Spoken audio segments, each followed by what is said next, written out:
Oi, gente, tudo bem? Eu tô aqui hoje em São Paulo. Eu vou aproveitar para responder as perguntas que vocês deixaram lá no Instagram de forma rápida para o vídeo não ficar extenso, para vocês me conhecerem um pouquinho.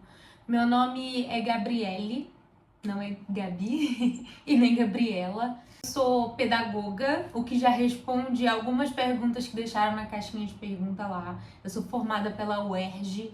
Eu entrei em diversas pesquisas enquanto eu estava na faculdade. Depois da faculdade, eu comecei uma pós de cultura e literatura e aí entrei na pesquisa de raízes brasileiras, que foi aí que surgiu o meu amor. Por que você fala tanto da época da escravidão no Brasil e tudo mais? Para quem não sabe, a minha avó, a mãe da minha mãe, nasceu em São Tomé e Príncipe, no continente africano, é uma ilha. E ela veio para cá de forma ilegal. Então esse negócio de imigrantes ilegais aqui no Brasil mexe um pouco com a minha cabeça. E parece que alguns antepassados dela, antepassadas pelo visto dela, eu não sei muito bem a história, a gente não tem nenhum documento dela, mas algumas antepassadas dela foram escravizadas aqui no Brasil e parece que de alguma forma elas descobriram depois da abolição que era um lugar que talvez fosse ideal para tentarem viver e trabalhar. Então lá para 1940 e pouco, a família dela veio com um monte de criança super pequenininha de navio. Eu nunca descobri o registro do navio, nada, gente, nada. Eu não tenho documento algum dela. A minha mãe é uma criança que cresceu em orfanato, assim, de freira, e ela tinha a mãe dela ia visitá-la, né? Mas hoje a mãe dela já não é mais viva, já tem muitos anos, eu não cheguei a conhecê-la, mas a história dela muito me interessa, é a minha história também. Então é por isso que vocês veem tanto eu falando sobre isso, porque de certa forma eu não sinto na pele, mas faz parte da minha história. E eu fico interessada também porque tá dentro do meu campo de estudo, que é a cultura. Eu sou habilitada em aula de história até o 5º ano do ensino fundamental, só que eu exploro muito mais do que isso, né? Então a minha proposta é viajar pelos lugares e contando as histórias, as raízes brasileiras. Hoje não só brasileiras, né? Porque a gente viaja para vários cantos aí, mas são curiosidades, sabe? Sobre a cultura, principalmente, que é a minha área. Então é isso. Não sou formada em história. Meu pai é historiador, mas não sou formada em história e não tenho vontade de fazer o curso de história. Até porque, se vocês olharem no meu perfil, eu não falo sobre história do Brasil da forma densa, sabe? Que você tem na escola. Eu falo mais de uma forma. Como é que eu vou falar? É mais superficial os meus assuntos. Então é isso. O Luciano perguntou quem sou eu, a minha história e tudo mais. Eu vou falar sobre a minha história. Bom, eu nasci e cresci no Rio de Janeiro, eu sou carioca, morei lá durante 28 anos, eu faço 29 anos amanhã. Bom, quando você estiver vendo esse vídeo, talvez eu já tenha 29 anos. Morei no Rio de Janeiro durante 28 anos da minha vida. É a cidade que eu amo, mas eu não posso chorar. Foram tempos de provação na minha vida. Eu saí do Rio de Janeiro por N motivos, um deles é a oportunidade, claro, mas por conta de alguns casos de violência que me ocorreram. Ao longo da vida ocorreram vários, mas recentemente eu tive casos que fui parar no hospital diversas vezes com a pressão alta e tomando diazepam direto na veia. Foram uns casos de violência muito pesados, tá? Que eu não consegui superar até hoje, eu faço terapia por isso. Eu acabei ficando com a imunidade muito baixa e já responde uma outra pergunta que é sobre o meu estado de saúde. A minha médica disse que provavelmente eu já tinha um bichinho, ela chama de bichinho, alguma coisa no meu pulmão desde criança. E aí ele tava dormindo ali no meu pulmão. E aí quando a minha imunidade baixou por conta do caso de violência, acabou ativando aquilo e a ferida do meu pulmão abriu e deu tudo que deu. Tive 2 derrames e tudo mais, mas estava esperando esse momento e esse momento chegou. E foi triste na minha vida, eu não tinha vontade de viver mais. É doloroso demais falar sobre isso ainda. Mas enfim. E aí eu decidi sair do Rio de Janeiro. Tá. Eu nasci em Vaz Lobo, ali em Madureira, no Rio de Janeiro, no subúrbio, e cresci na comunidade, na favela do Batã, na zona oeste do Rio de Janeiro. Eu cresci das crianças da minha rua, assim, meu pai era telecomunicador e professor, né? Ele tinha 2 empregos na época. Então a gente tinha uma situação um pouquinho melhor. Então, nas férias escolares, a gente viajava, ou a gente ia para casa da minha avó, no interior de Minas, então eu cresci na roça, com os meus primos, foi incrível, uma infância me sujando e tudo mais. Ou a gente viajava para um lugar histórico, meu pai sempre deu valor muito grande à história. Então, a gente ia muito para lugares históricos e ele me explicava o que passou naquele lugar. Eu acho que daí começou a surgir o amor. Eu estudei em muitas escolas e fiz muitos amigos. Os meus amigos de escola até hoje são grandes amigos meus, tá? Tenho contato com eles, aqueles do terceirão pra vida. Eles continuam na minha vida. Terminei o meu ensino médio tem 11, 12 anos e eles continuam na minha vida totalmente ativos. Eu tenho um grupo muito grande de amigos, né? É óbvio que é aqueles que a gente pode contar mesmo no dia a dia é um pouco mais reduzido, mas de falta de amigos eu nunca posso reclamar. Fiquei internada no mês passado e eu tinha uma galera. Eu tava em Santa Catarina, eu sei, ninguém ia se deslocar até lá porque é caro, eu entendo. Mas a galera tava ali, ó, perguntando pro Diego 24 horas por dia como é que eu tava no meu estado de saúde. Então eu posso dizer pra vocês que eu, nesse momento da minha vida, eu tenho muitos amigos que eu posso contar. E assim, são amigos incríveis. Sem mais, assim. Minha adolescência foi muito tranquila pra mim, pra minha mãe não. Eu fui uma adolescente muito namoradeira, gente. Eu tive muitos namorados. Tive muitas experiências, muitos amigos. Não saía pra festa e tudo mais. Minha mãe não deixava, ela me prendia um pouco. Eu namorava mais os rapazes próximos de casa, né? E da escola e tudo mais. Mas eu vivi bastante a minha adolescência. O início da vida adulta eu ia pra bastante festa e tudo mais. Tive um relacionamento bem mais longo. Mas com ele eu vivi festa, enfim, vivi bastante coisa. Ele curtia isso. Inclusive já responde uma pergunta. Eu dizia até pouco tempo atrás que eu sou vascaína. Mas eu não sou vascaína. Eu gostava de ir aos jogos do Vasco. Porque esse meu ex, ele é vascaíno roxo. E ele gostava de frequentar os jogos do Vasco. E eu ia atrás. E assim, eu já passei de tudo com esse time. Eu já fui num jogo que a torcida foi suspensa. E aí jogaram spray de pimenta, bomba de efeito moral. E eu corria. E o olho começou a lacrimejar. Assim, eu tenho bastante experiência com o Vasco. Mas eu não sou vascaína, eu nem ligo pra futebol, na verdade. Diego, meu atual namorado, ele é gremista. Ele diz que vai me levar na arena do Grêmio, nunca sei, porque ele mete esse caô, né? Enfim, mas a gente tá pra ir pra arena do Grêmio, eu vou ficar muito feliz, eu me sinto arrepiada com a torcida. Seja qualquer torcida, o último jogo que eu fui, foi há pouco tempo atrás, foi Palmeiras e Fluminense, no Maracanã. Foi incrível, incrível, gente, incrível. Mas assim, meu time do coração é o Bangu, porque eu nasci e cresci ali na área. Bangu pra mim é o meu coração todinho. Eu sou apaixonada. Eu pedi pro meu pai de aniversário, que é amanhã no caso, uma camiseta do Bangu. Eu espero que ele me dê. Ele falou que vai me dar, mas tá esgotado no site, tá? Vamos aguardar. A minha adolescência foi ali na comunidade também. Conheci pessoas ali de Bangu, ia muito no Bangu Shopping e tudo mais. Meu pai era só professor durante a adolescência e nos meus 12 anos de idade nasceu minha irmã. Minha mãe, depois de muitas tentativas de gravidez, ela teve a minha irmã, o amor da minha vida, minha filha, porque minha mãe saía pra trabalhar. Minha mãe é dona de casa, tá? Minha mãe é do lar. Mas ela saía pra poder fazer faxinas em algumas casas. Teve uma vez que ela teve que ficar numa casa fixa. A mulher tinha câncer, hoje em dia ela já se foi, mas ela tinha câncer e ela precisava de ajuda. E aí minha mãe ficava lá com ela, direto, e aí eu ficava com a minha irmã, isso durante muitos anos.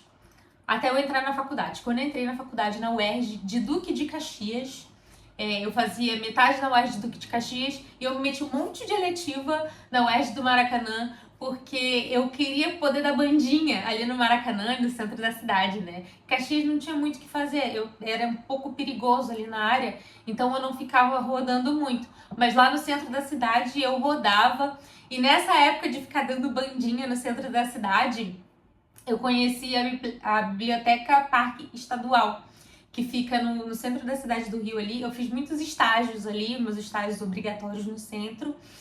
E aí, quando eu conheci a biblioteca, ai, me arrepia porque isso foi um marco na minha vida.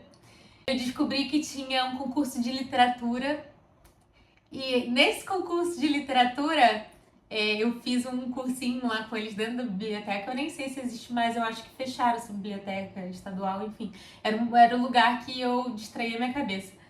Eu fiz e passei nesse concurso. Se eu não me engano, foi em segundo lugar. Isso tem muito tempo, isso foi em 2012, eu acho. 12, 13, enfim. No segundo lugar estadual de literatura era sobre contos de terror. Ai, eu amo. E aí eu coloquei um conto de terror que eu sou apaixonada até hoje. Lá eu ganhei, eu lembro, um monte de livros, ganhei uma bicicleta vintage, tive que ir lá em Manguinhos, que era uma outra unidade da biblioteca, e aí eu falei sobre o prêmio e tudo mais. Sempre gostei muito de palco, então quando eu ganhei, tive que subir no palco para apresentar o prêmio, fiquei feliz demais, gente. Aí eu ganhei o segundo e o terceiro prêmio também nessa biblioteca nos anos seguintes, enfim, até a biblioteca fechar, não sei se fechou de vez, eu acho que ela até voltou a funcionar depois. Mas não tenho certeza, eu parei de frequentar depois que eu terminei a faculdade. Durante a faculdade, eu era uma aluna muito líder, assim, eu tava ali no CA, aquela do pula-catraca. Louca, gente. Eu acho que isso é um momento canônico na vida de todo aluno universitário. Mas hoje em dia não faz sentido pra mim. Mas eu fui essa aluna na faculdade. Eu era uma aluna muito louca, todos conheciam, na UERJ do Maracanã, na UERJ de Duque de Caxias, eu levantava movimentos, eu era do grupo da pesquisa, eu fui contra o TCC da forma da monografia, né, da forma habitual. Eu fiz um TCC sobre o rio que a sala de aula não vê. Não lembro muito bem o nome. Nossa, deu branco. Enfim, que eram fotografias do Rio de Janeiro para além dos olhos das pessoas, né? E numa monografia, os professores não eram muito a favor de conter fotografias. Só que a fotografia, eu acho que ela coloca para fora, assim, ela consegue expressar muito mais, além de textos, né? Eu tinha muito texto, mas eu tinha as fotografias. Porque eu queria mostrar o que a escola não vê do Rio de Janeiro. E aí essa monografia ela não foi aceita por muitos professores. Eu consegui pegar uma professora de comunicação social que aceitou. Ela era formada em comunicação social, mas ela estava no núcleo de educação. E um professor muito louco, decidiu ser minha banca. Ele estava doente, a gente apresentou na casa dele. Eu passei com 10. O Henrique Garcia Sobreira, não sei se vocês conhecem. Louco, mas eu sou apaixonada nele até hoje. Muito louco. Passou a faculdade, eu fiz intercâmbio para os Estados Unidos. Foi um momento muito X na minha vida também, porque eu já tinha feito concurso para a prefeitura, né? Eu estava esperando ser chamada e quando eu fiz concurso, eu fui para os Estados Unidos, ainda esperando a chamada, e percebi que talvez o mundo fosse o meu lugar, não só o Brasil. Então, eu fiz concurso para a prefeitura, fui para os Estados Unidos. Quando eu voltei triste. Não porque eu queria ter ficado lá, mas porque eu percebi que eu podia estar por aí. Aí eu cheguei e vivi a minha vida. Comecei a trabalhar em escola, né? Eu já trabalhava antes como estagiária, comecei a trabalhar em escola, né, como professora. E aí, a partir disso, eu fui desanimando. Não da sala de aula, as crianças são sempre muito incríveis, mas porque eu queria uma estratégia de começar a trabalhar por aí, na estrada, que era o que eu gostava de fazer. Daí acontece uma coisa muito grande na minha vida, que é eu assumo um cargo público. A partir daqui a gente vira a página e aí começa a melhor coisa e o caos da minha vida. Em 2020, eu assumi um cargo público. Eu era professora da Prefeitura do Rio de Janeiro e era o sonho dos meus pais. Falar disso mexe comigo também. E eu assumi quando eu estava terminando um relacionamento. A vida tava um pouco zoada, né? Tava um pouco mexida. Assumi, não passei na primeira vez no teste de saúde, porque eu tava com nódulo na voz. E aí, na segunda vez eu passei, só que aí entrou a pandemia. E a prefeitura e tudo a partir disso, eu posso fazer um vídeo só falando disso. Vocês coloquem aqui nos comentários, tá? Porque é uma história muito longa. E aí entra meu relacionamento com o Diego, entra como que eu consegui estar na estrada o tempo todo. Eu resumo tudo, posso resumir tudo isso num vídeo. Posso colocar tudo isso. Resumir não, porque eu posso falar pra caramba, porque vocês perceberam que eu falo, né? Uma pergunta que apareceu é: como você consegue viajar tanto? Não fica caro? Então, quando entrou a pandemia, eu tinha muitas milhas. Eu viajava com os meus pais nas férias e eu fui acumulando milhas. Eu pagava uma taxinha de milha. Então, quando entrou a pandemia, eu comecei a viajar sozinha com as minhas milhas. E como estava muito baixinho o preço, porque a taxa de... Como eu vou dizer? De saída, né? De venda de passagem estava baixa, eu comecei a comprar um monte. Aí quando acabaram as minhas milhas, eu fazia, por exemplo, teve uma viagem que eu não esqueço. Foi Porto Alegre, Brasília, Navegantes, Rio de Janeiro. Eu fiz esses 4 pontos por R$350. Acreditem. E aí eu comecei a acumular mais milhas com isso. Então não fica caro. E de ônibus, cara, eu consigo cupom, baratão. O que fica mais caro às vezes é a gasolina, né? Que vai e volta o Brasil inteiro com aquele carro, não sei o que, HB20 4x4. Mas ela é dividida entre eu e Diego. Hoje todas as viagens são divididas e quando fica muito caro ele paga. O Diego é empresário. Mas também ninguém é rico, né? A gente não é rico, mas a gente não tem responsabilidades com outras pessoas. Nós temos responsabilidades conosco. Eu e ele, a gente não tem filhos. A gente não paga nada a mais. Graças a Deus, os pais dele têm boas profissões. O meu pai é funcionário público, tá bem ali, não tem muitas responsabilidades. A minha irmã tá adolescente, a minha mãe, ela é muito controlada e tudo mais. Então, eles têm uma situação tranquila.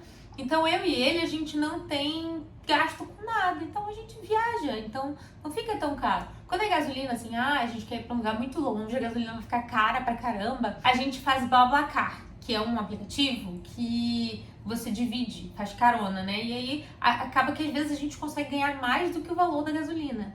E hospedagem, eu tô num programa há muitos anos do Expedia, que a cada 10 hospedagens eu ganho uma. Só que essas 10, por eu só estar há muitos anos nesse programa e ter bastante hospedagem ali já feita, eu ganho uma porcentagem muito grande de desconto em cima das hospedagens. Então, às vezes, eu pago R$100 em uma hospedagem super boa. Nesse daqui, por exemplo, nesse hotel em São Paulo, eu não paguei nada, porque eu ganhei de bônus nesse programa, enfim. É outro que, se vocês quiserem que eu fale aqui, eu vou falar, tá? A história do Tatuí, gente, da Tatuíra, foi louco. Foi o que me fez estar aqui hoje. Estávamos eu e Diego andando na praia. A gente tem um apartamento, uma praia chamada Governador Celso Ramos, em Palmas. E lá a gente estava andando pela areia. E aí ele falou, olha, é Tatuíra. Lá eles chamam de Tatuíra, no Rio eles chamam de Tatuí, não sei como chama aí. E aí ele pegou a Tatuíra com a mão e saiu um monte de bichinhos mexendo assim. Eu falei, caramba, deixa eu filmar isso. Filmei. Quando eu filmei, eu pensei, eu vou botar no TikTok, que aí eu vou salvar o vídeo, vou largar, apagar esse vídeo da minha galeria.